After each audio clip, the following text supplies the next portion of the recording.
I held that in for way too long. And welcome to episode 9 of the Purple Sticky Podcast. I'm still blowing out smoke. Um, welcome. Yesterday we had Bradford Tatum on, and before that, past week we had Renee Allman. And I could not seem to get these awesome people in the same show at the same time. Um, Stoner move. So, real quick, before I carry on with what I was about to say, carrying on with our Stoned Age Halloween podcast situation. I just wanted to let you know, the fans of Purple Sticky, Rake and I, and sorry Rake Young couldn't be here tonight, but if you'd like to support our band and our debut album coming out on 420, our albums are available for $6. Link in bio on my Instagram profile, the Purple Sticky Instagram. $6, people. Get them while you can. All right. And that'll help us fund our debut album that's coming out April 20th, 2022, that we haven't even got to record yet. Now, without further ado, I'd like to introduce, now I can't even speak.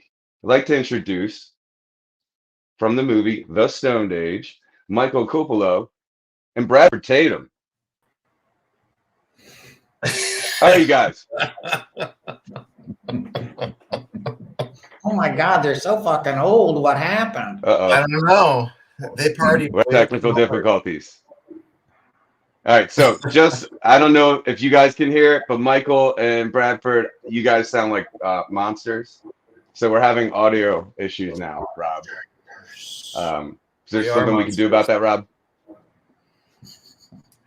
Well, let's talk about Okay, Rob, you sound like a monster too. Should I hop off? Yeah, y'all sound fine. Right, give me a second. Come back on.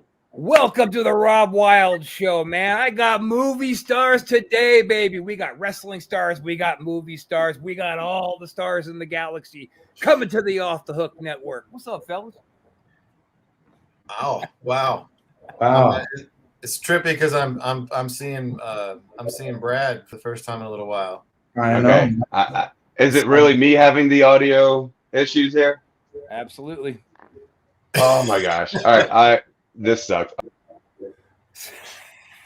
Other than that, I'm doing pretty good. We had Bradford on last night, man, and I gotta be honest. Usually when I produce a podcast, I just play it and I listen for issues, look for new guests. But I was watching your show yesterday, man. I'm being in the entertainment business as well. It's just awesome to hear what insiders say, like the real scoop, how it really is. None of this, let me make sure my publicist doesn't cut in and fuck up the interview. You were just telling it how it was. It was great. Kinda. Yeah. Doing my best. Kinda. Yeah. But Stoned Age is not your typical Hollywood movie. In fact, I wouldn't even say that thing was made in fucking Hollywood. It wasn't. Yeah, but you shot so far past. No, it didn't have the Hollywood vibe at all on it. Zero. And a lot of that was Mike. A lot of it was you, for me. Just really? How welcoming you were from audition to fucking being cast to like, hey, let's split the inseam of our jeans to look like we're in the 70s because these cocksuckers who are running the show won't admit that it's a period film. But this is a period film, so let's make it a period film. I mean, from the dress to the language to everything. I was like, this is the 70s. Yeah. Oh, totally. And that was even as a kid watching it, I got that. It felt like guerrilla filmmaking is what it felt like, with like, moving car shots and shit. Like it didn't. No, there was very little oversight. I think it absolutely spoiled me for everything that came afterwards. Totally. Because I was like, it was like, if this is what a movie can be, like, well, I'm in. I want to do this forever. And why don't they all like this? It's like wrong. Yeah, but you stepped so far out of just the Stoned Age on your insight into the whole world of Hollywood. I was riveted through the whole thing. Well, my wife's in it, and my kid is just now getting into it. And my kid went into it like from 0 to 60, and then COVID hit, and then she's like now working retail, waiting for a movie to come out. Yeah. So I'm inundated with it. Like I literally go to bed with it. I wake up to it. it's, and you know, my wife is in the soap opera world, which is like, imagine Hollywood run by a sorority. Hmm. It's a Oh, hey, fucking, that sounds just like they're just bold-faced, obvious about their favoritism, and oh well, maybe you shouldn't wear that, and you know, I don't like you today, or we're not going to write for you this week. It's just Stone Age was on this end, and then soap opera. I mean, it's just Yeah. yeah. How you doing, Tristan? Are you fixed? Yeah, I'm fixed. Hey, sorry, So- man. I had to take over. We had the bullshit while you were gone. So, what did I miss on my own show? No. All right, fellas, I'm gonna get on back. You guys will have a good one. You're gonna be All pretty right. surprised. All right, so that's exactly how I expected it to go. Was something had to go wrong. Now I finally got you both here together, and then I said, "Hey, I'll fuck around and put fuck me there because it won't work." And then of course I can hear everybody, and now I'm stuck with that. So, carrying on. It's very appropriate, you know, Right, for right. talking about the Stone Age. It would be Right. very nice. All right. So, Michael, how are you, dude? I'm cool. Yeah, I'm all right. So, how? When's the last time both of you spoke? I was running a restaurant in Studio City, and That's right. and Brad just sauntered in. I was just like, or walked or by as I was coming in, I think, and I was like, hey, man. Long time no see. Yeah, and it was quick. It was you know, it was affectionate and deep and beautiful, and you know, and I was like, well, you're still here. I'm really glad to, you know, there it is. And like we relived like the whole experience in seconds. That's cool. This is what I get every time I see this guy. I just relive that entire incredible experience within like a microcosm. I was like, yeah, it did happen. It did happen. That's nice. That's nice if you guys can still like see each other and still have that like moment and I guess quickly. Well, Brad was saying earlier how in some kind of way I brought to life I guess the time period or the spirit of the film when he met me, and just that experience of filming, to put it back to you, Brad, was it just made every single day like I couldn't wait to get on set. And because what was happening in between the shots was just as interesting and fulfilling for me as what was happening when we were actually doing the scenes and going, I can't believe this is what we're doing. Like it's like we're actually going to say these words and bring these words in this kind of new language, but familiar at the same time to life, which was, you know, very, very pleasurable. All right. Unusual. So yesterday, me and Bradford were talking about like being typecast. Were you typecast as like a rocker? 100%. That's why I got into it. Okay. When I was in theater school, a pretty, I guess, notorious kind of famous Shakespearean actor came to our school and told us straight up when someone raised their hand and said, "So what? You know, is all this like studying Shakespeare and classical theater worth it?" And he's basically said, you know, hey, I'm probably never going to be asked back to speak again, but yes and no, but mostly no, because for your first 5 or 6 years of Hollywood, if you're into it, you're going to be typecast. Stereotyped is what you look like. And if you have any chops, if you can act worth a damn, you can, you know, eventually reinvent yourself and reimplant yourself in there. But and I was like, fuck it, let's do that now. Let's do that now. Let's just get this over with. And I raced as fast as I could into plays and out of school and had a succession of roles where I basically was like the same dude until the Stone Age, and I was actually able to like bring some more life and character and depth to something. But yeah, absolutely. That was another question I had on your IMDb. The and Buffy the Vampire Slayer. It kind of says like you were yourself. I was asked to be in that film, and the director did not have a role for me. Okay. I showed up every day, and she was like, "At some point, I'm going to stick you in this film." And I was like, "Okay." I said, I read the script, and I had ideas myself. She's like, "No. And so it was like really weird. I showed up for like day after day after day after day until finally she's like, okay, all right, I'm going to throw you in this scene and the camera's going to like land on you. And I want you just to, I don't know, make something up, just improvise, just say something. And that is the honest truth of what happened. And then that's what happened. I've always been intrigued. I was like, he played himself. Like, how did that work out there? Okay. Yeah, I dressed however I just dressed as I was going to dress for the day, and had no scripted part, no character, and just watched them shoot and hung out, and then finally, and then one day she's like, I think her name is Fran. She goes, hey, today's the day. I got this idea, and I'm like, you want any more? You want another scene or anything? She's like, maybe. So I stuck around for a little longer. And she's like, no, we're good. Thank you. Okay. Yeah, when I was I grew up in the 90s, and so I would watch movies that were maybe not for my age group, as I discussed with Bradford the other night. So I would just, being young, I would compare, the faces of the actors I would see, from movie to movie. Mm-hmm. And I saw you, and I was like, so when I saw Stoned Age, I was like, that's the guy from Don't Tell Mom the Babysitter's Dad. Yep. And I was like, that's so rad.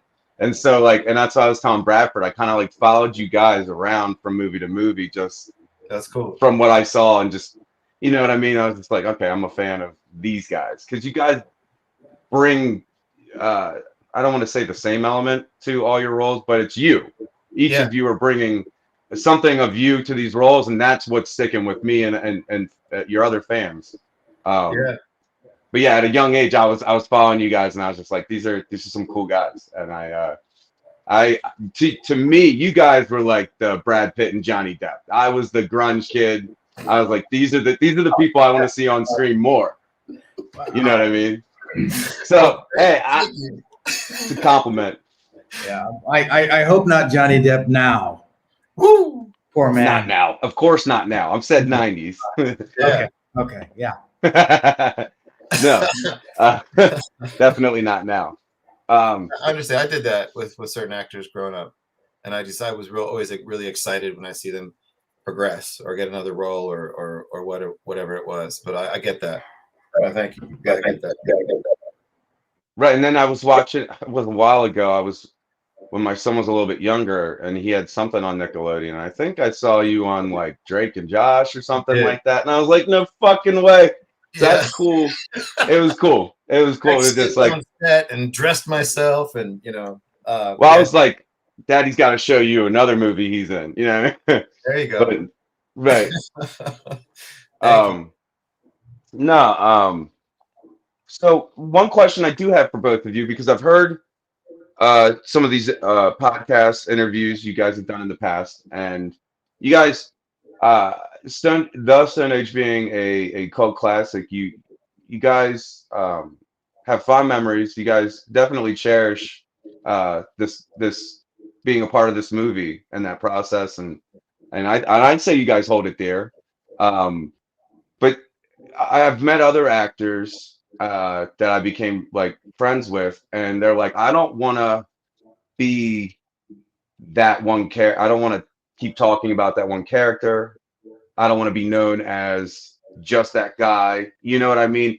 Have you guys ever been in that position, or have you guys just completely embraced the love? You want to go, Brad? I didn't think the Stoned Age would find a lot of love, to be honest with you. I took the part because it reminded me of American Graffiti if John Hughes had written it. Like it was far smarter than it seemed on the surface, far more insightful. And so it was shot during all the daylight hours. So it felt underground. And yet I remember, I don't know if you remember this, Mike, but even at our screening, people were very cautious about it, because we were just tipping into the PC world, and it was vibing fairly misogynistic. And so I thought, and then Trimark said, hey, let's try this new thing called the DVD release. And I thought, well, that's it. It'll never see the light of day. But it was cool, and it was great. And at least I don't hate acting anymore. And then it was only when I kind of begrudgingly got on Facebook and I realized what a huge impact it had on people's lives. I would absolutely like to be a catalyst for someone's best memories of their childhood. So I would have to answer, no, I don't mind being associated with Hubs at all, because I'm not Hubs and I do a lot of other stuff. Mm-hmm. And I had no idea how deep this thing went. Even after doing the podcast with you, I was hit up by a guy who was like, I hope this isn't creepy, but that movie was like formative. Really? Yeah. Like it really, really resonates on a deep emotional level. It's not just they jerked off to it or they got excited by it. It told the truth to them. Mm-hmm. Right. And I thought I was seeing that, but I didn't know anybody else would. I know Mike was seeing that because that's what he was bringing to it. Even everybody was actually, Renee and China, everybody was. But I thought no one's going to get that because everybody was excited about Dazed and Confused, and it has to get a theatrical release, and it's a cult hit because it failed, because it didn't get what movies get that get forgotten. Mm-hmm. You discovered it, and then you would get ownership of it, and then that's the fucking greatest stoner movie ever made. Fuck everything else. Stoned Age is the one, because I discovered that at 11:30 at night before closing in the Modesto fucking Best Buy or Blockbuster. This is my movie, and amazing to be associated with that. That's awesome. Yeah, That's I good to would. hear. I'm right on that same level, or it doesn't bother me at all, because it disappeared. The movie just disappeared. It was like we put all this heart and soul into it. For me, it was an absolute triumph when it actually started to come and sort of like sprouts were popping up, and I would have that Modesto experience. But I was traveling a lot at the time, and I'd be at some like Denny's, Waffle House, whatever it was, and some shaking waitress would come up to me and be like, I'm sorry, but are you Joe? And I'm like, I go, oh, and I would go, oh my God, oh my, you've seen it?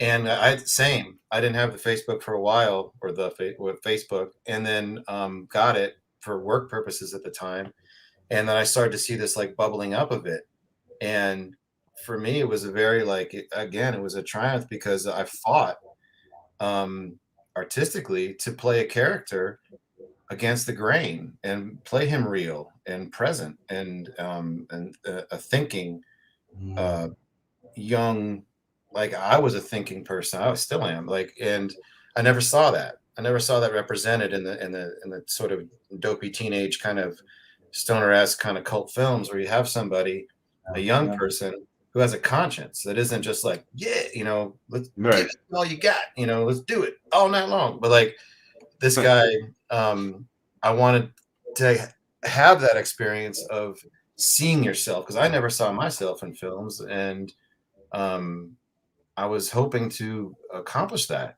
where like some kid, whoever it was, watching the movie and go, I relate to fucking that. That's me. Oh my God, I was that guy. Like, holy shit. Just like, going along with everything that people were going along with, but I was having a deeper feelings and thoughts, and knew there was something, there's got to be something else in this shit, And I remember at one point there was, I got confronted after about 2 days of shooting, where the producers were like, we don't think he's funny enough.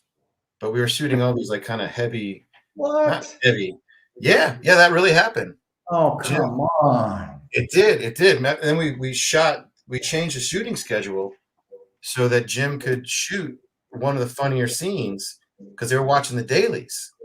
And we were shooting some of the more like, dialogue heavy, shit. And then I did, I swear. And they gave me that, like, Jim's like, I don't know. And I said, I'm not changing the character. I mean, I'm not always going to make him goofy now and go like, what the fuck? So Jim was like, all right, well, I think we're also rich. They're like, well, shit. So they moved the scene around where I'm a little bit more, that was, I guess, funnier. And then they saw the dailies, and then I was off the hook. And they're like, oh, he's really funny. Yeah, but that for real happened. I didn't know that. Yeah. I didn't know that. I kept that, I was like, I don't want to spook anybody. But I was like, I'm just gonna ride this one out, and let's just, and Jim was awesome, and so was Rich. And they're like, there's no way we don't see the movie without you. So let's just shoot one of the funnier scenes and just move it. And we did. And then the producers, or the people watching those dailies were like, he's good. Stick it out. And I was like, cool. All right. Maybe there's hope. Well, I liked how your character had a noticeable conscience from the get-go. And then you were like Hubs's conscience as well. You like got both of you to like think at times. But the camera would but it was good when it was like just focusing on you, and it would show that facial expression of like, I don't necessarily like what we're doing. Mhm. Like that was really like I noticed everything you were doing. It was the carefree, and then it was the guy who was like, or I'm pointing to the wrong one, and then it's the one that wants to be, there's got to be a little bit more to what we're doing. You know what I mean? You weren't looking for an answer. You were just kind of just in your own moment. You did a really good job. Both of you like compliment. I told him the other night, you both complimented each other so well. And he said you guys didn't know each other very well, long at all. And I said, the way the movie started, it was like you guys had known each other for a good while. You guys had built something. And he said, yeah, that was the dynamic we came up with. But yeah, in a short period of time. It was just right there. I remember like when Brad came in for the audition, and I just felt it. He just walked in. It just had this like swagger and this feel, and it just like it helped me soften my character and go, oh, great, there's so much room. And he was just, to me, it was just brilliant. I was like, that's the guy. There he is. Joe has finally really met Hubs. Here he is as a character. And then just the dynamic and the play, and just it been like we've been doing it our whole lives or something. Like it felt that here we go. And then he turned out to be this incredible, human being with this amazing depth that I could talk to. I would get upset sometimes, be like, really, we got to shoot? Brad and I are having a conversation right now. That's so true. That's so true. So it was yin and yang on and off the set there. Well, I also think a lot of it is that I was the Joe character in life. So like the character I related to when I read the script was Joe's.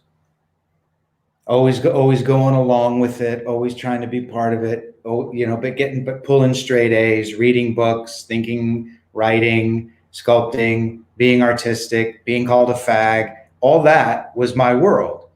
And I knew that Hubs needed to be the gateway to get the audience in. And when I was like, but guess what, motherfuckers? That's not what this movie's about. It's about a thinking man stoner. Like the Woody Allen of stoners is how a lot of people on the set were talking about it. And they would laugh, and I think, but think about how original that is. When have you ever seen that before? Or since? You've never seen that since. Yeah. It was such a delicate line. And I loved that element. It was just like, go, Michael, just do it. The naturalism is what is the heart and soul of this thing. You can see a lot of fucking assholes like Hubs posturing in a lot of movies, but the dynamic is different, and Michael's performance is different. And to me, that's what makes it. I think that's what gives it its staying power without people even realizing it, because it's so other. You know what I mean? It's an other point of view of a very familiar world. Oh yeah. I mean, but it was just like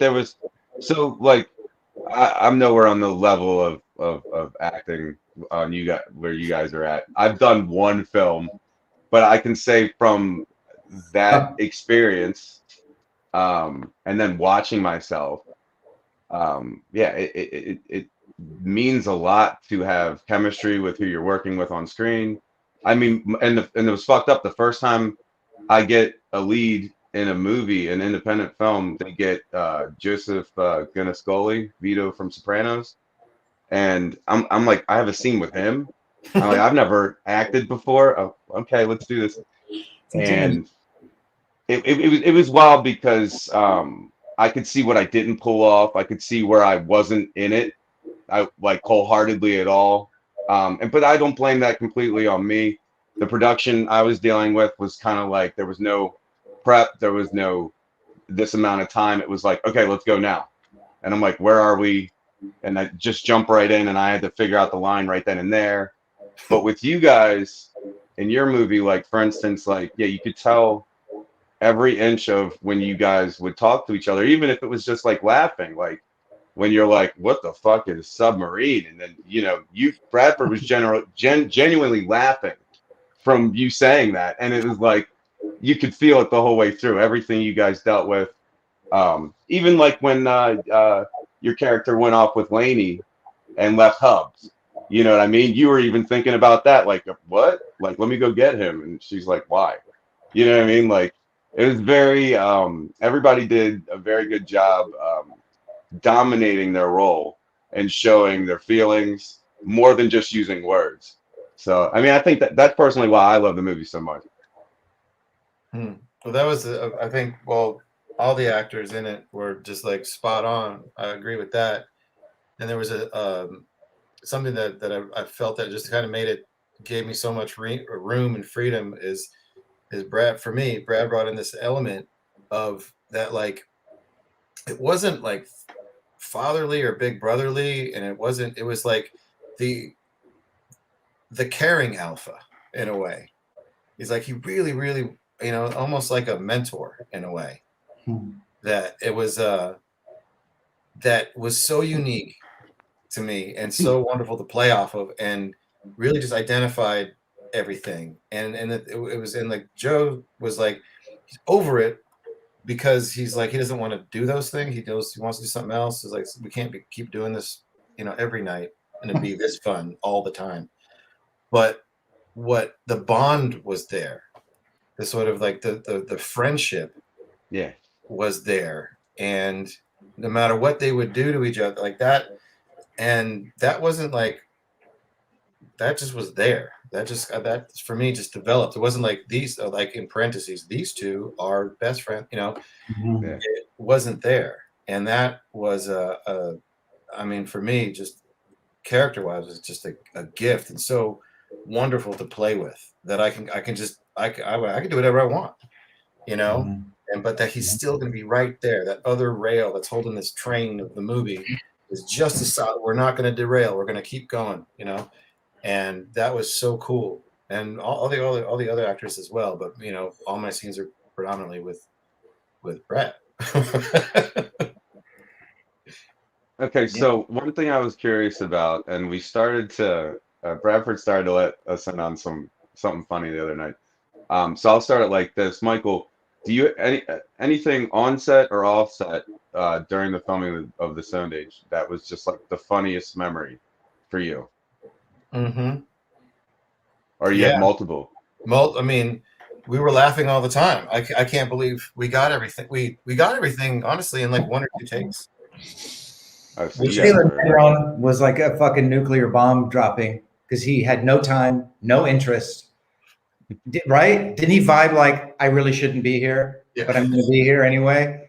And Mike and he just kept going. I mean, you're getting the tip of the iceberg of what he brought that night. Yeah. I mean, it just was non-fucking stop with this little shade of hostility. Like, enough for you motherfuckers, because I'm a real actor and I'm a real comedian. I've been on Carson. It's time for me to get the fuck out of here. Yeah. Not that he was an ass, but there's just a little bit of gloss of that I noticed. And it's like, fuck, man, because he wasn't like chatty with us at all. Right. Between takes, it's like, just waiting.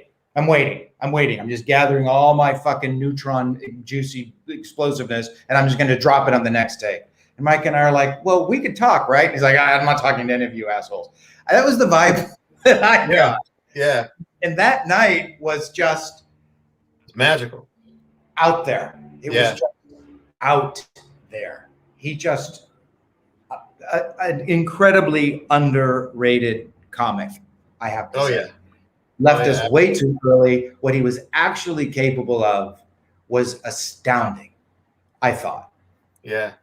And that was a treat because he was kind of the only recognizable guy in it to me. I mean, granted, the guy from Rhoda played Rhoda's boyfriend in the sitcom Rhoda. I think Right. Forgive me his name, and who was supposed to be Shatner, but ended up being Frankie Avalon. Right. You Yeah, recognize him, right? But that everybody was a else, big day. just regular people. But I that had for me was like the night. It wasn't about Joe and Hubs that night. That was Taylor's night. There For was sure. there was the one that still to me stands out where I couldn't get through it. We did, but like what happened afterwards was like I couldn't stop laughing for the longest time. Was the scene with China and I on the couch, where somehow and there was like a couple moments where we were confronted with this like, oh shit, how do we get people off set? Like how do we end the scenes? Like someone's got to leave, or we got to get these guys out of the pool. Like how are we going to do that? But this one particular moment. We're sitting on the couch, and for some reason, she has to get up and she has to leave. And I remember Jim going, I don't know how to get her off the couch. And I just knee jerked it and said, why doesn't she say, like, I got to take a dump and just get up? Okay. Like, sisters don't just be, that Was she's, that you? yeah. She's, I didn't know and they're like, yeah. And then, and they asked Sean, hey, you comfortable with like just saying it? You got to take a dump. And she did it. And I sat there and I think they had to cut it fast because I didn't know if she was going to do it or not. And just that whole scene was just chill. And then all of a sudden she goes, yeah, I got to take a dump.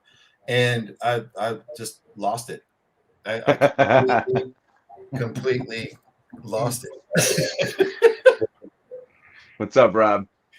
Oh, I'm just trying to keep you honest, man. And this is, after all, the Purple Sticky Podcast. Are we gonna smoke some fucking weed tonight or what, man?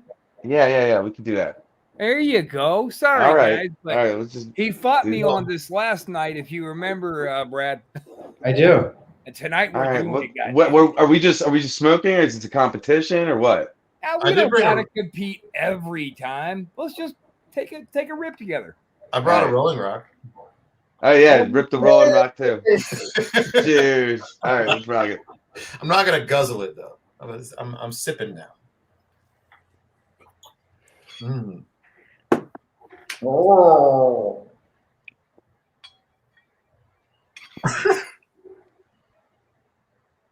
Delicious. Real interesting now. Oh. All right. Listen, I wanted to say to you too. Well, I have your attention. We don't have any show coming up after you, so you guys aren't on any kind of a time constraint. Just do whatever works. Oh yeah. Want to seal it with a kiss? Want to seal it with a kiss there, sweetheart? Oh, Well, is that a? Oh. Oh man, I gotta put on my fucking glasses. What the fuck? are you serious? Arr. All I got is this though. Am I gonna chug this? Ooh, yeah. Fuck yeah. I want to see that right here on webcam. You understand? Like, I just met these guys. I might throw up. All right. Hug that licorice piss.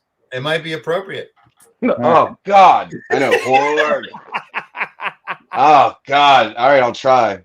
No, the Jaeger. Oh boy. Appropriate to say what? Don't hork.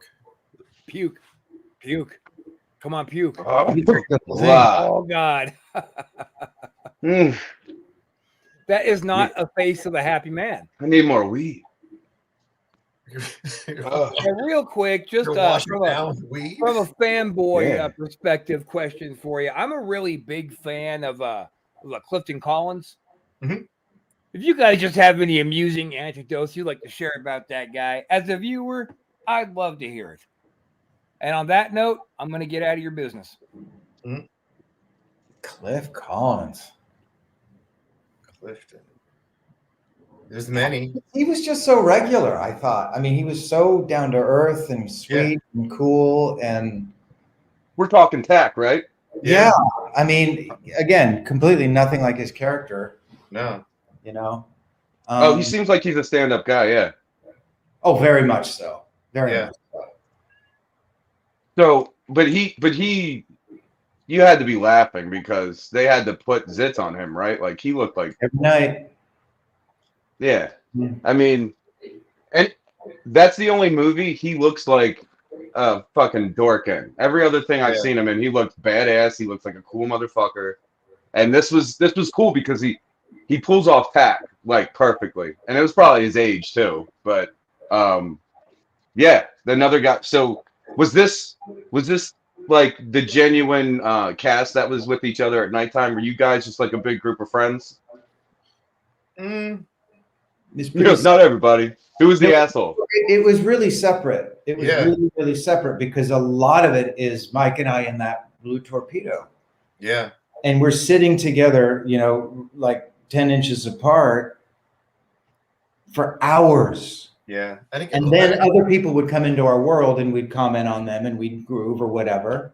Like Mike Wiseman was another one, Crump's brother, or Dan Collins who played, Crump, or Dan Collins who played Crump's brother. We'd like kind of get to vibe with them for a minute, and then Mike and I would be swept off into our little duo thing. Yeah, That's how it felt for me. Yeah, same. I don't remember a lot of like what you typically call trailer time or downtime. It We was were on the set all the time. It was there, which was great. Of course we ate, and but like there wasn't a lot of sort of hang out. Everyone just have nothing to do while they figure out how to light the thing. Time. It was just very much. I remember just Brad and I wandering off, and like for not very long it seemed, until they was like, "Okay, we're ready for the next one." We get called back always in mid conversation. Yeah. Also, it was like we didn't have stand-ins. Like That's true. It wasn't like oh, here the A and B stand in for us or whatever it is, and like we just walk in, it's perfectly lit. Like I remember just going back and be like, could you stand there for a minute, like, and okay, or whatever it was, or like they had to adjust our outfits or whatever it was. It was never like not a lot of chill time, so to speak. Now, Bradford said the other night that you guys wore your own clothing for the movie. About 90% of what I was wearing, my shoes, that was my pants, that was my jacket. That's awesome. They just painted the Blue Oyster Cult thing on the back. Okay. That was my shirt. They just gave me that weird tie-dye shirt that was a little itchy. But it's cool. I'd like hearing the authenticity of where everything came from. That's cool. Mm-hmm. Yeah. Because sometimes you go ahead. No, that was it. Go ahead. No, I mean sometimes you'll watch a show and you'll see a character wear like a band shirt, and then you'll find out they don't know who the fuck that band is, or they never listen to them at all. You don't like me. Yeah, this is cool. Can I ask something though? Was there more to the Joe and the eyeball and the VOC, like, or is that just for the viewer to take their own perspective in on it from what you were delivering, or was there more? Because I gotta tell you, like, I get it and I don't, and I'm 35, so if you could clue me in a little more, it'd be very helpful.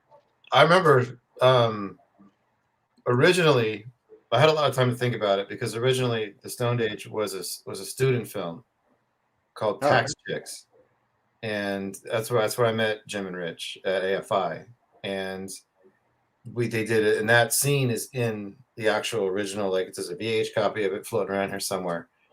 So I had a lot of time to think about that, and I remember seeing that and having to do that in the first initial short film. And from what I remember, it was an actual true story. A lot of these stories in the film are really taken from Jim and Rich's life. Like, the Mondo Man is a guy they knew, and these little vignettes of things were things that happened to them or happened to friends of theirs that they just kind of put in this movie. I, having to, like, I don't know, perform that, just took it as a kind of like out of body experience, or like you see your future self, and am I on the same? Am I on the right? There is something watching you, whatever it is it God? Is it whatever your faith, whatever your higher power is it? But what as a teenager, what could be developed at that point, and Okay.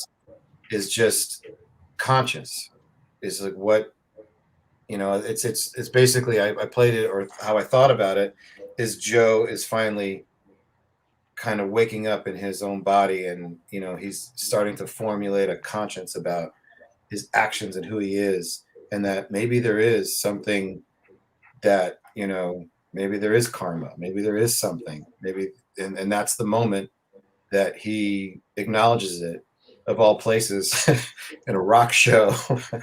And the fact that the laser hits him is basically a sign, as simple as that. It's a sign that there's something more, and it's right there in the script, from what it says. And I just elaborated on what he says and tried to but it came from an actual experience, from one of Jim and Rich's friends, that they felt like that happened to him at a concert, but it was a Led Zeppelin concert.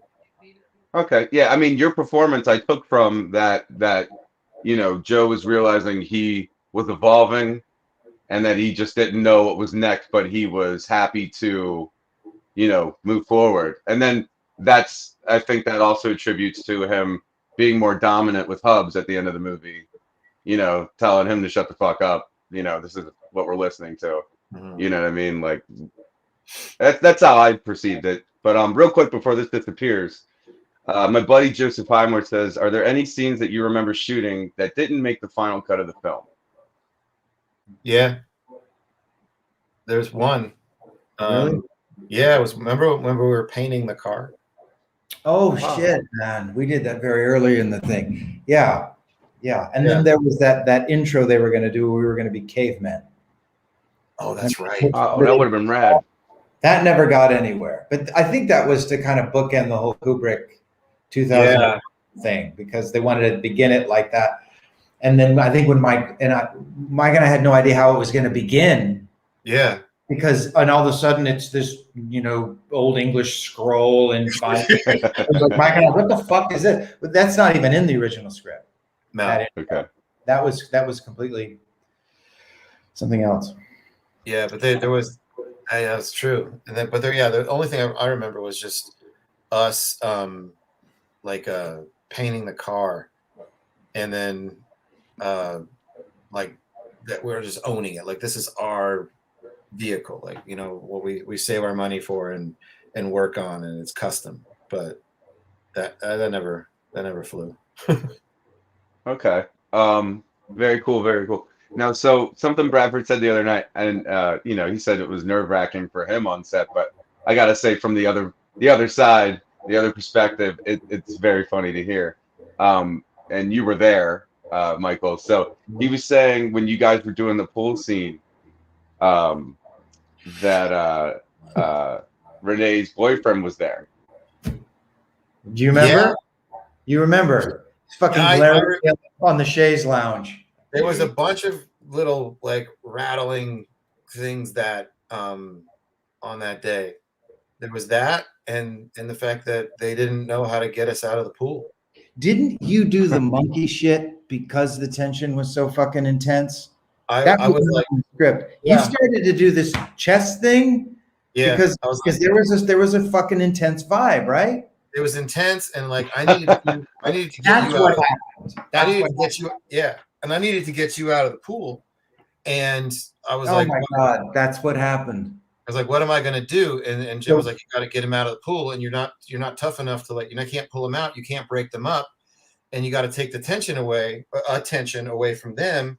And I was like, I'm gonna freak out. I just you threw shit into the pool. That's what it was. I just made it up. That is a complete made up thing where I just was like, you know what, screw it. I'm going gorilla, really gorilla, and freaking out, beating my chest and going woo woo, and grabbing furniture and throwing it at you until you're like, yeah, this is awesome. And then, but yeah, that was yeah. Okay. That's right. So, were there any other scenes Renee's boyfriend was there making things uncomfortable, or is it just the pool scene? Well, I don't know that he made him uncomfortable. I think, like I said last night, I think it was there so she felt safe. Because I mean, it's a fucking low budget, middle of the night indie. Anything could happen. I completely vibed and got why she was doing it. Yeah. Well, there's the scene where she reveals her breasts, and there's the penguin. And, you know, it's kind of the scene that they need to make it Porky's-esque, and they really need this shot.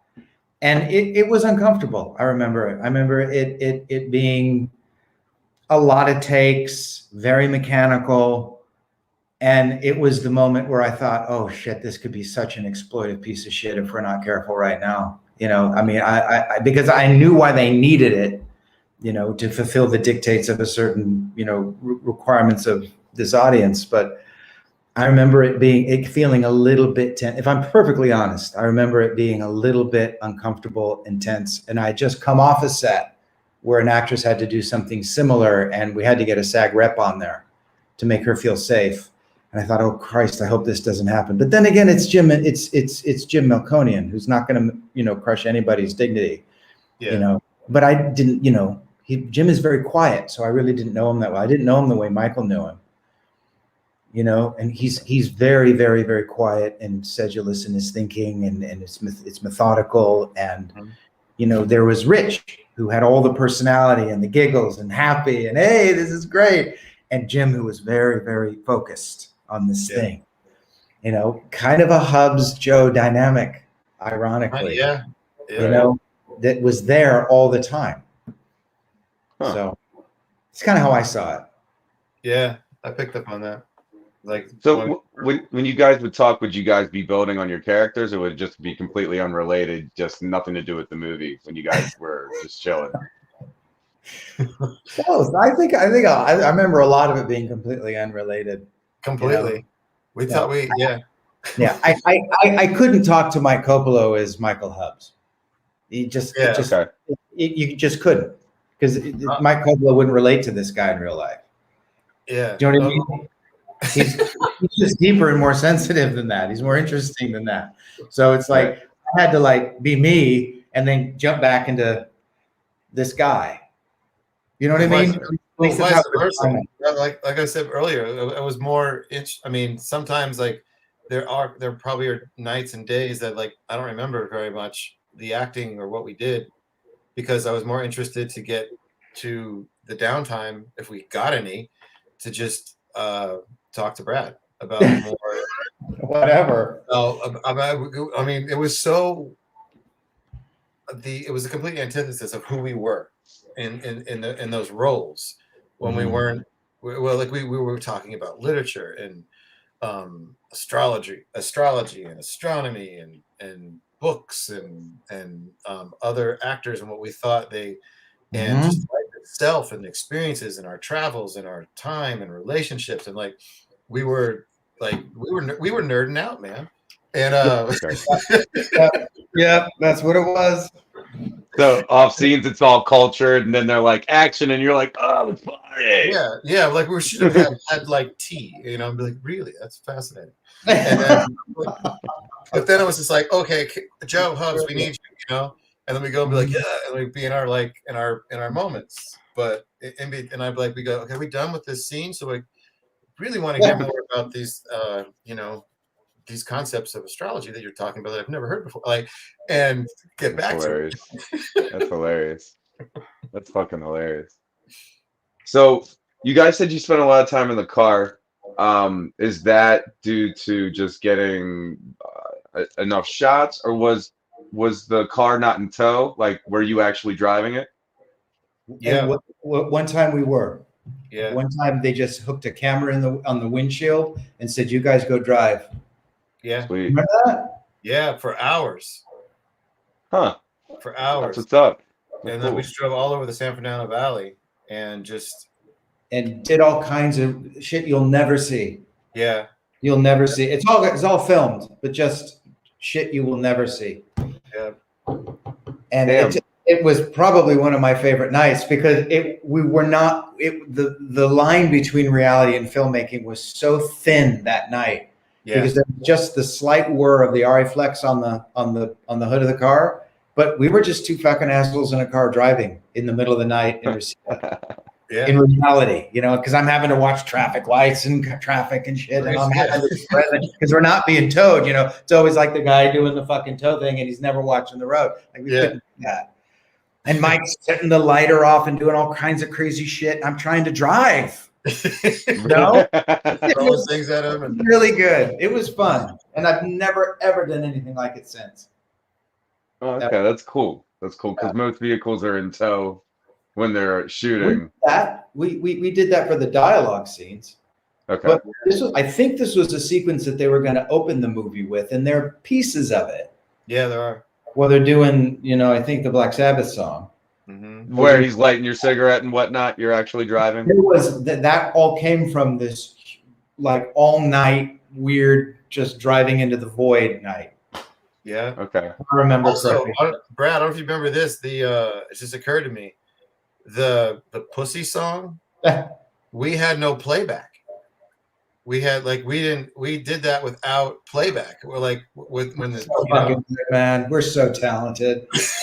I remember. We're pretending at the same time. That's right, because there was going to be an insert shot when the tape fucked up. Yeah, they couldn't figure out how to give us all the sophistication, and at the time, even though it was years ago, they couldn't figure we couldn't have playback. Really, it's like so we're driving, and both of us have to be listening to the same song, not looking at each other, grooving on it, and then at the same time realize that the tape gets scarfed, and then what the fuck is that? Mm-hmm. Yeah, exactly. Yeah, Mm-hmm. and it was just that whole thing was just no playback. And in my mind, it was you're smelling a fart. Yeah, you're smelling a fart. What the fuck is that? You don't fucking fart in the. You know what I mean? It was because now that you say it, yeah, it was silent. Yeah, it was mostly all that shit was silent, and then I was kind of waiting for him to come in with what the fuck is that, and it's just like what that is. It's BOC. It's the way that he fucking did it, come on, cool, right? We were at the fucking concert. You know what this is? Like, don't fuck with me. You know what this is. Yeah, I only like half their songs, right? Okay, so now I just remembered one question I had because I know movies are movies. So this was prop weed, right? That you had? Did you were just lugging around? The Schnapster? The weed you had and the swag you had. Oh yeah, it wasn't real. Okay. It was sage and mint. Okay. Okay. I would have suspected there would have been somebody smoking on set. Was there a clique of smokers? There probably were somewhere. Just not with you guys. You guys were team intellectual conversation. Time to fuck around. There was no time because we had. Yeah. You had only the nighttime hours. You're limited. I can't tell you how many times Mike and I had to put our backs to the sunset just to get the shot. Yeah. Because we just it was fun, but it was fun to make because we were making it all the time. Yeah. Right. We were constantly working on it. Was the feeling that I would because it was this before you knew it, the sun was coming up. Yeah. Fuck, didn't get the shot. So did every scene seem like your longest scene, or was there actually like a longest scene that you were like, damn, this took too long? No, I mean there was very rarely were there ever difficulties. The only scene that kind of that I can remember right now seemed to take kind of a while was when Crump Wiseman kicks through the door, and we had to kind of get these. They weren't props; they were actual iron, like what you had in the fireplace. Okay. And we had to sit there. And we're like, wait a minute, we just can't go slugging at his ankles with this when he comes. We got to kind of make sure we hit this right. He had the steel tip boots, but we got to make sure we don't hurt him. But we did. We fucking hurt him. Yeah, we heard him. I remember that now. Oh my God. And he's the sweetest guy, Mike Wiseman. I know. And because we wailed on his fucking ankles. We got so amped because Mike was huge and he would come through that door like it was paper. Yeah. you know, and not a lot would freak out Hubs, but that dude would. Yeah. And Well, it looks like that made the movie. it did, but you didn't hear Mike screaming in pain on the other side of the door, and Mike was like, "Oh fuck." What? Yeah, when he's screaming, "Oh, let me have my chicks!" Like that's really him in pain. Oh, we were dicks. Oh fuck. Yeah. But that took a long time because we were being so not timid, but I don't want to hit him. And then I think we just got the direction of like it just looks fake. We gotta do something. And I'm like, all right, sorry, man. And then like whap, and then we actually hit him. And Fuck, man. yeah. And so that's real. Yeah, like this is real. Now he's actually. I really think Wiseman's going to come through the door and kick both of our asses. And there's another real moment like that when I first meet Crump's brother, because Dan Collin has nipple piercings. Yeah, and I have to grab his shirt, and Yes. I grab his nipple piercing, and I fucking crank him up, and whatever Dan is registering, I believe is authentic. You remember that? And then he's like, "Oh, dude." I'm like, "What the fuck? You're on your period? What the fuck?" And then he's like, just got them too. we almost tore it out. Like it was nasty. Yeah. No, I can. Oh, yeah. Oh wow, yeah. I remember that now. Coming back. Oh yeah. Coming back. So, all right. So you guys, you seem very, very smart, very artistic type of guys. So now I'm starting this off this way because I'm expecting you to like give me an answer to my question that I'm not expecting. But do you think this is a movie that can't be touched? Do you think there's no way that there could be a movie where people are like, this movie is really good. It really reminds me of Stone Age. And then, like say at the end of the movie, you two are the fathers or the uncles or something related to tie it all in. Do you think that is something that could still like work? Or do you think where that movie ended is where it should be left? I don't know. I mean, as far as like, I think you're touching on like a sequel. Yeah, kind of. I don't know. I mean, I think that like if it came from the original writers, if it came from Jim and Rich, and that's something that they actually envision or organically come across, I think it's an organic story. I think a response to this or a continuation of it would have to be organic and make sense, and not just kind of like, because also it's a cult film. It's not like Hollywood's waiting for this. It's not, there isn't like a where's our, it's not like a Bill and Ted's or something like that where they can just keep, right, putting that in a different time travel scenario. I think it would have to come from them, but I mean, it would, I don't know. I mean, I've been blown away, I guess, by other films and people's work where I was like, I can't see it, but I don't deny it. I don't like excuse it as a possibility, Right. Yeah, it would have to be a really well written situation there. What do you think, Bradford? Well, but what's it going to be about? Is it going to be about two old guys' regrets? I mean, here's the one thing. Where are they now? Because that's one night lightning in a bottle. So if you don't structure it the same way, it's really not a sequel. Do you understand what I'm saying? It's like Jaws without a shark, because it has to be one night. Well, I don't know. Did Joe and Hubs ever fall out of contact with each other? Probably.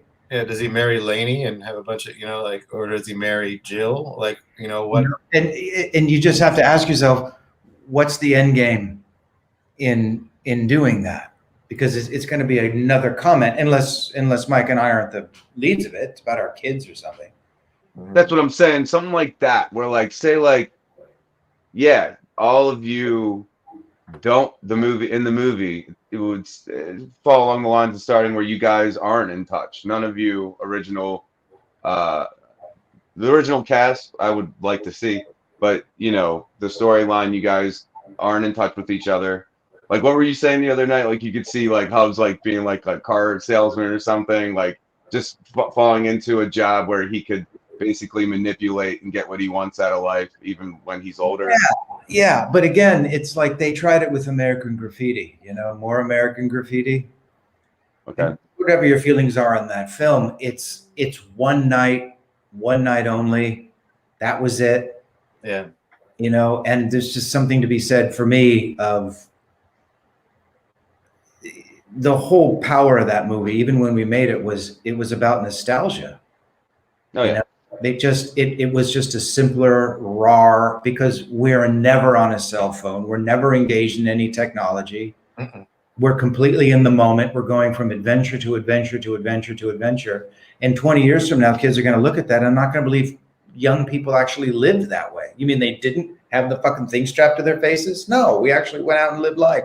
Yeah. How'd they find the house without GPS? Exactly. You know what I mean? So it's such a weird little time capsule.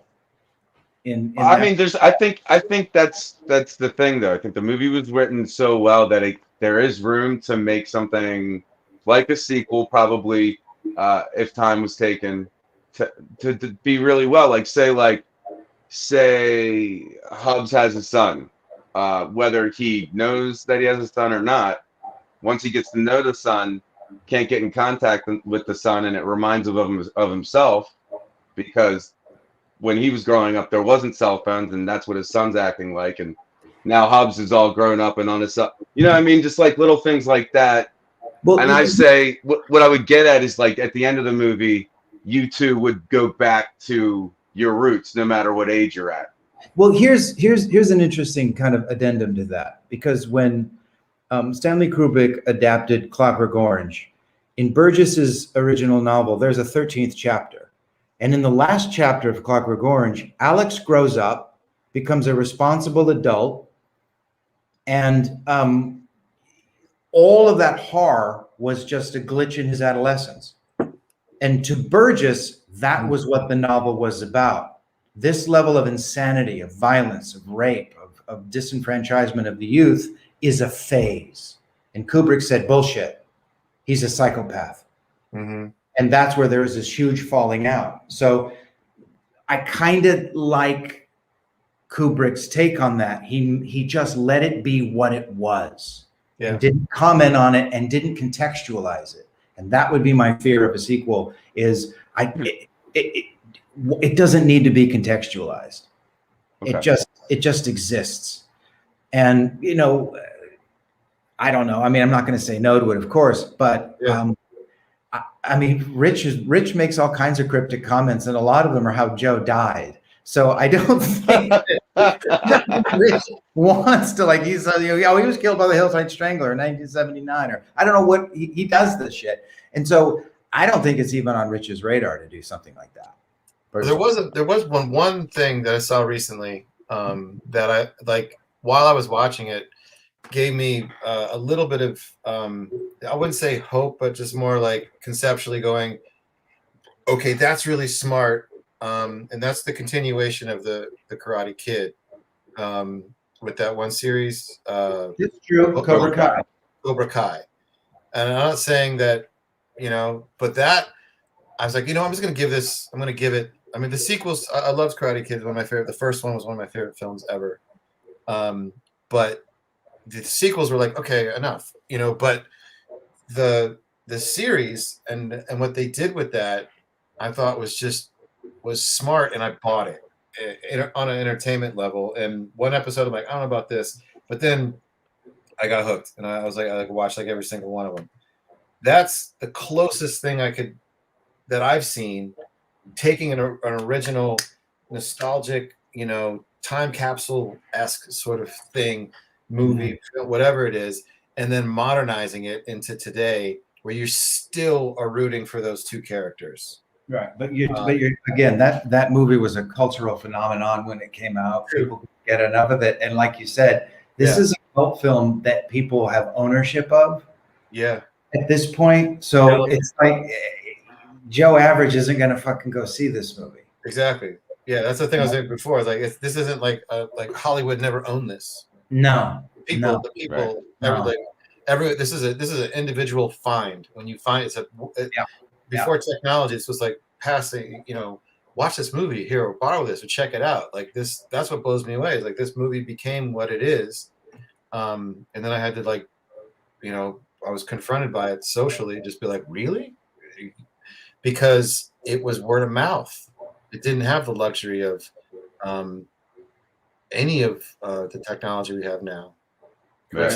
And it wasn't. I guess it was released for like a day or something in another state, but like it wasn't released. It didn't never got that. There wasn't commercials. There wasn't. It didn't get the advertising. It didn't get that Is it, ladies and gentlemen, the Stone Age? It just never got that. It was the movie you rented because you couldn't get the movie you wanted to rent. Yeah. Like you wanted, I'll fucking watch this piece of shit. She looks hot. Yeah. What a price. She looks hot must have been the catchphrase of every Blockbuster video guy. Yeah. There's watching just some dude okay, she looks hot, let's rent this. So you can thank Renee probably for a lot of that, because that's the cover. Why else would you pick it up? You've never seen these fuckers. You don't know who the fuck they are. Yeah. It's saying it's better than Dazed and Confused, which is like, what? How's that even relevant? That's weird. It's just weird. Why are you even competing with Richard fucking Linklater? That makes sense. Like on a whole other fucking level. That was always a little embarrassing for me. Yeah, it's just like, that doesn't make any sense. I like it. You wanted to see it because there's this beautiful blonde on the cover. Yeah, these guys look crazy. What's up, Rob? Well, I'll tell you. First of all, big shout out to your boy Joseph, who says he still has his original VHS copy of the film. That's pretty goddamn impressive, right? Yeah. Did you do that thing I said, Rob? Like, did you give him an opportunity or no?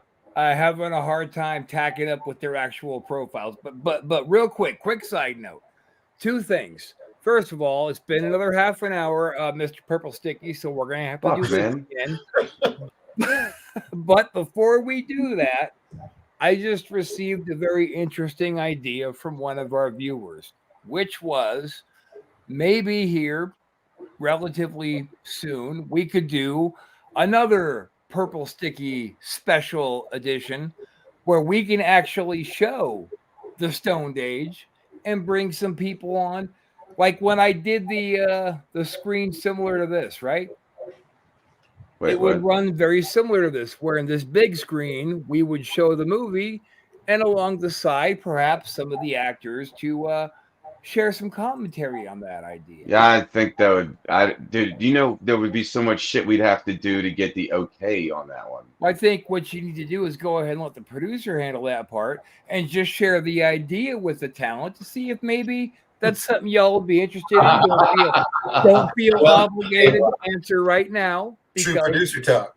We still got to figure out the logistics of it. But if we can work that out, and if you guys are willing, then we'll have old Mr. White Jesus here. I don't know if you noticed I changed your name.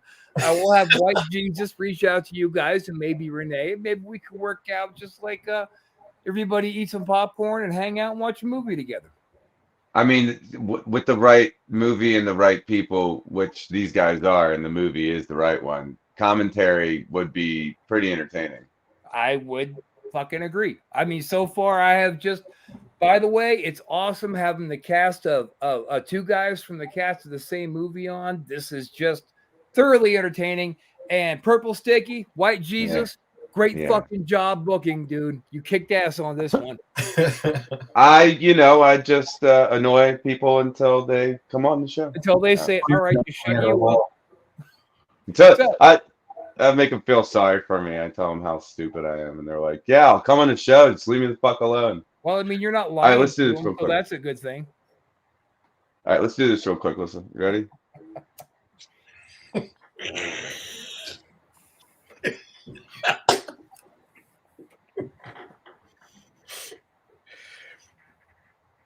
If we do that, I'm going to make you guys smoke out of a can. Oh, man. Of an ox, Bro, if it'll get the you to ox come can on, bone. if it'll get you to come on, I'll smoke out of a fucking can. I'll go super old school with it. Man, I'll carve out an apple, dude. I'll be like Alec Baldwin. A All right, can. or Stephen Baldwin. All right, bro. I need my corkscrew opener, an apple, and a straw. Hurry up, man. The way I smoke, if we use a can, man, I'll be like, I won't even know what we're doing by the end of the episode. I won't even know who you are or what I even am. I'll be like, what? I probably won't even be speaking English. I feel like that's the end goal for every podcast. I mean, for fuck's sakes, it's called a podcast. No, I mean you're gonna be like, where'd the red go on your Coca-Cola can? Like, you know how much I smoke. I want to know where the white went in your eyes. A beautiful shade of dog dick red. All right, gentlemen, keep up the good work. I'm having a great fucking time sitting back here watching you guys. Excellent. Well, we're probably gonna wrap this one up. See, now it made me take a bong hit, and I don't even know what I want to say now. Just imagine we're doing a podcast, Yeah. you sissy. Brad and I could start miming some weird shit, and then like, you'd be like, "What the hell?" No, I'm professional. I can get my shit together. All right. No, I asked my producer. We did have somebody asking questions, so I said, if you had somebody asking questions, why don't you give them a link and let them pop on for like 2-3 minutes so the actual person can talk to you guys, and then pop them off, and I guess I don't know what Rob's malfunction is. He can hit a bong, he can't hit a mouse. What? The problem is they just show comments. It's not like there's a fucking link to their Facebook page. It's a comment they're posting in a chat room. So I'm not going to be like publicly, hey, what's whatever your chat, your messenger. So I tried to work it out, but it didn't fly. Sorry, sweetheart. Look, Cupcake, all you had to do was just basically say message you, and then when they message you, you give them the link. Okay, how about this? I'll put message me right now. Boom, message me. Now we'll see. I know Joe would want to talk to these guys, and I don't want to hold him up too much longer, but Joe's a really cool guy. And he's been asking questions. So if Joe, if you're watching right now, if you want to come on, Facebook message Rob, and he'll send you a link so you can pop on real quick and have some FaceTime. But God damn him in that bong hit. Now I'm like, what do I? Because I don't write down questions. I try to go off the dome. And I will say I did watch the movie last night as a refresher.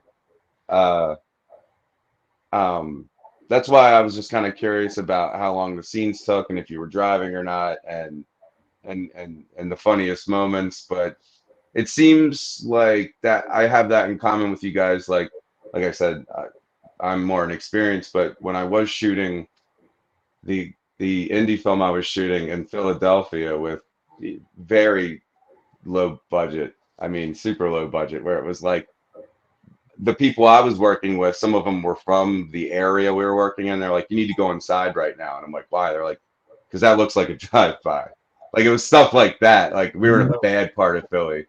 And then the worst part about the movie we were filming was I was a leader of a gang, and the entire gang was black, and I'm white. And so then when we would go cut, some of these guys I didn't know would be like, when do I get to kill the white guy? And it was like, that was my uncomfortable shit. Wow. But then, I would connect with the one person I was working with the most, and actually did have car scenes with, which is funny. And the car was blue. It was really funny.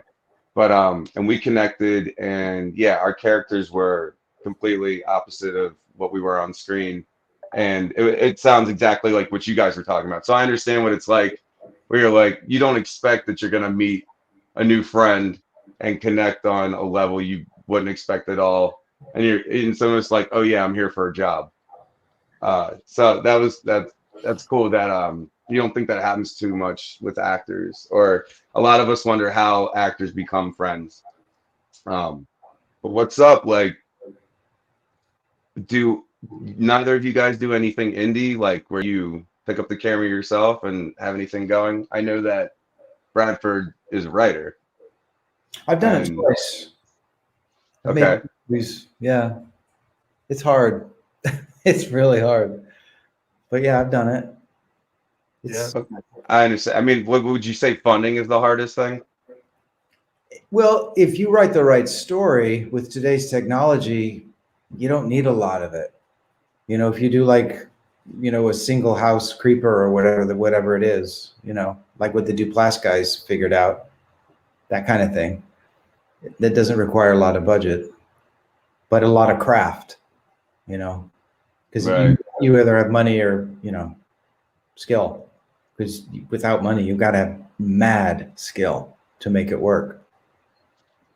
I All agree. right, I just sent your buddy a link. He's looking for his VHS, but he's going to be right on.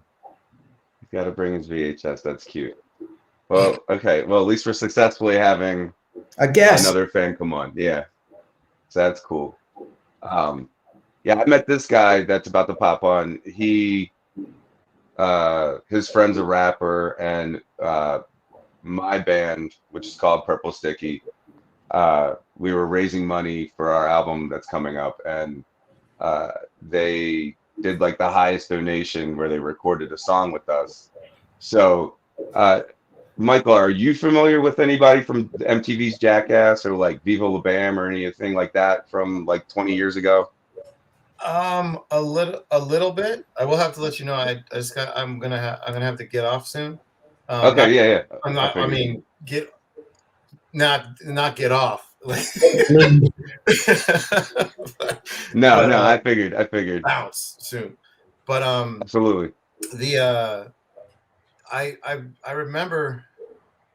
I mean, those guys kind of like a whole bunch of people floating around, like wherever I was. But not. I remember like what's his name?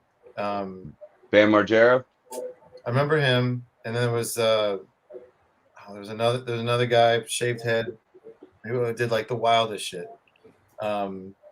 Steve-O. Steve-O, yep, yeah. I used to run into Steve-O quite a bit. I don't know if he would remember me, but I remember him. Okay. I saw him once at a show at the Key Club where he opened up the show and I was there. One of my bands was playing there at the time, and he opened up the show by peeing in a bottle on stage and then drinking it. Oh, very nice. And I was like, well, that's something I'm never going to do. But So, yeah, my co-host, and he's also my bandmate, is Rake Yan from Jackass and Viva La Bam. He was the wilder looking guy with the long hair, more metal looking guy. And he couldn't make it tonight. But he's experiencing right now how's he put it? I guess just the nature of the beast with the machine is how he would put it. So Jackass 4 is eventually coming out, and he's in it, but he didn't film anything. They just kind of hit him up last minute and was like, your stuff that's vaulted in Paramount from 20 years ago is going to go in this movie, and we've already paid you for it. And like really just kind of like we're mafia about it, like we're gonna cut your audio so we don't have to pay you anymore. And so that's what he's kind of going through right now, and he's not even trying to be an actor, but you know, they have legal obligations to contact him.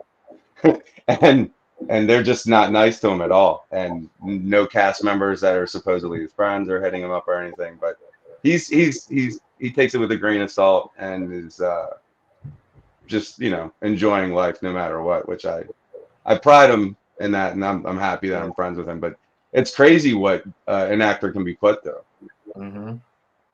Absolutely.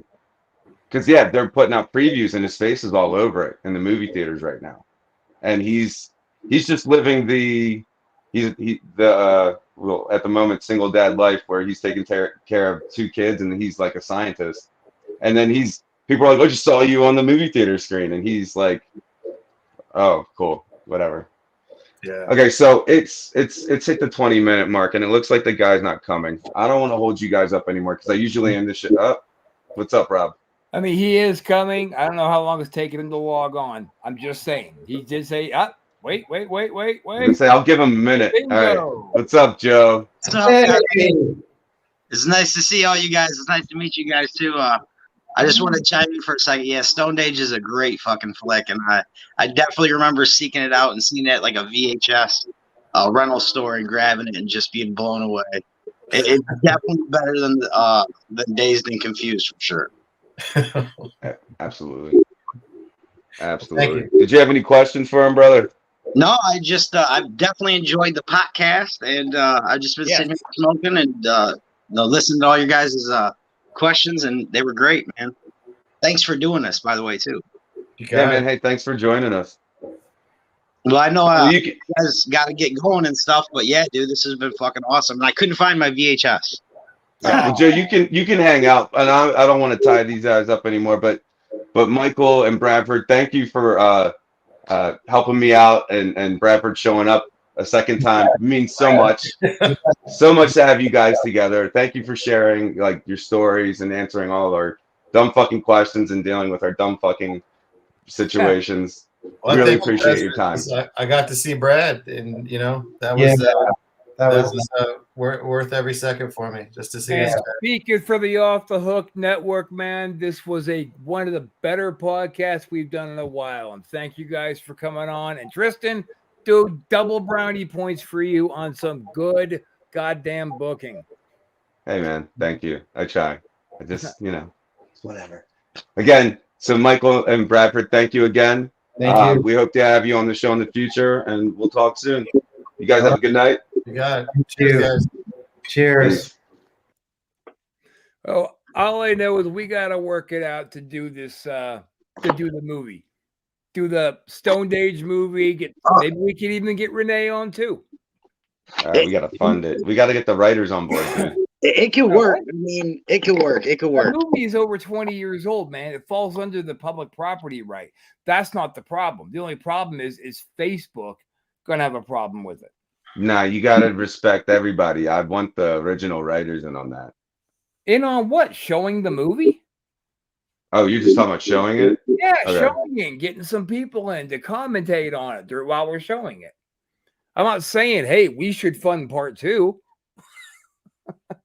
Maybe we should. You should. I mean, it could work if they told like a coming of age story in one night with the next generation, maybe their kids or something like that, experiencing it maybe in the 90s, maybe, because I think that movie took place in the 70s. So To tell you the truth, I'd like to get both those guys in my you're gonna laugh, bro, but in my professional wrestling vampire flick. I'd like to get both those guys in it because I got some pretty predominant, powerful, like legendary characters to put in it. Well, I'm pretty sure first thing they're gonna say is that they work for Scale. Yeah, I know I'm gonna have to pay them, dummy. This isn't my first year in the entertainment business. Okay, but Scale is okay. Well, I work for Scale, and we're on our 9th episode, so look it up. fuck yeah. That's 28 grand. This is 28 grand. This is a podcast, right? Yes, But sir. Yes, it is. Yeah. Shall we? So $28,000 times 9. Yeah. I'll give you a handful of my dick. Does that work? Why are we still live? I mean, you can always crowdfund too. I mean, You got to Tristan, cut this. We can talk about this off the air. Handful of your dick. You didn't give a big outro, so I'll be the professional, me of all people. I did. I said goodbye to everybody. All right, fine. Screw you.